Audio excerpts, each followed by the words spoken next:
27 رمضان کو امام مسجد کو سوٹ دیتے وقت اس درزی کا پتہ بھی بتا دیں جو فارغ ہو اور اسے کپڑے سی دے۔ نمازی حضرات میں بھی جو لوگ سوٹ یا ہار پھول پر پیسہ خرچ کر رہے ہیں، انہیں چاہیے کہ امام صاحب کے جو اپنے پھول یعنی بچے ہیں ان کے لیے کچھ عیدی کے طور پر کیش رقم دے دیں، اور اس کے لیے 27ویں شب یا عید کا انتظار مت کریں۔ میری تو خواہش ہے کہ آج سے نئی روایت کا آغاز ہو جائے، امام صاحب کو پھولوں کے جو 100 ہار پہنائے جاتے ہیں اس کے بدلے صرف ایک ہار پہنایا جائے، اور وہ چاہے 1000 والا ہو، نوٹ والا، اور آپ کے اس عمل سے دوسروں کو ترغیب بھی ملے اور امام صاحبان کا بھلا ہو جائے گا۔ میرا بھی زندگی کا ایک حصہ امامت میں تو گزرا ہے، یہ دعوت اسلامی بھی امامت میں ہی ملی ہے۔ خیر تو میرا زندگی کا انداز اپنا تھا، لیکن عام طور پہ جو امام صاحبان ہوتے وہ ظاہر ہے کہ اتنی آمدنی سب کی ہوتی نہیں ہے، تو یہ آپ کی بات بالکل صحیح ہے، بجا ہے کہ ان کو سوٹ بھی دینا چاہیے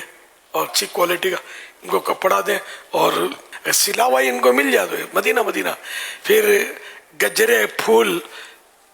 اور یہ اچھی آپ نے مثال دی کہ ان کے بھی تو پھول ہیں، چھوٹے بچے واقعی ہوتے ہیں ان کے بھی، اور ان کو بھی نظر انداز نہیں کرنا چاہیے کہ بچوں کا بھی خیال رکھنا چاہیے۔ ہم اپنے بچوں کا خیال رکھتے ہیں تو ان کا بھی خیال رکھا جائے، ان کو بھی یعنی کہ عمدہ کپڑے پہننے کا شوق تو ہوتا ہوگا ظاہر بچوں کو، ان کو بھی پیش کیا جائے۔ بچوں کی امی، تو آپ ڈائریکٹ نہیں ہو جانا بچوں کی امی سے، اگر ہمدردی کریں آپ تو اپنے بچوں کی امی کے ذریعے کوئی ترکیب بنا دیں۔ اب مٹھائی کے ڈبے، مسلے، اب آئیں گے تو مدینہ شریف ان دنوں سیزن ہے تو بعض لوگ آ کر عید یہاں کرتے ہیں، تو اب مسلح اٹھا کے لے آئے، خوبصورت رنگین تسبیح لے آئے۔ اچھا یہ سب ٹھیک ہے اپنی جگہ پر، لیکن امام صاحب مسلح کریں گے کیا یہ بتائیے؟ مطلب کیا امام صاحب دکان کھولیں ان مسلوں کی؟ کیا کریں؟ امام صاحب کو یہ چیزیں تحفے میں نہ دی جائیں، مسلے، مٹھائی کے ڈبے اور پتہ نہیں کیا کیا دے رہے ہوتے ہیں، یہ امام صاحب کے کام کی نہیں ہوتی۔ امام صاحبان کو، مؤذن صاحبان کو اگر دینا ہی ہے تو یہ سب سے مطلب بہترین تو ہے نا، یہ روکڑا، نقد روکڑا بولتے ہیں ہم لوگ،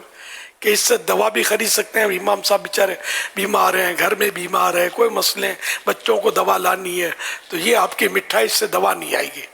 نوٹوں سے آئے گی۔ اور تنخواہ امام صاحب کی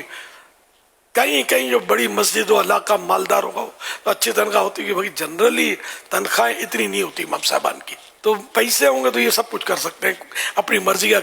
غذا بھی لا سکتے ہیں، اپنے جو غذا تھی ہو سکتا ہے ان کو نامعافی کا ہے، اپنی مرضی، تو پیسے دینے چاہیے۔ اللہ کرے دل میں اتر جائے میری بات۔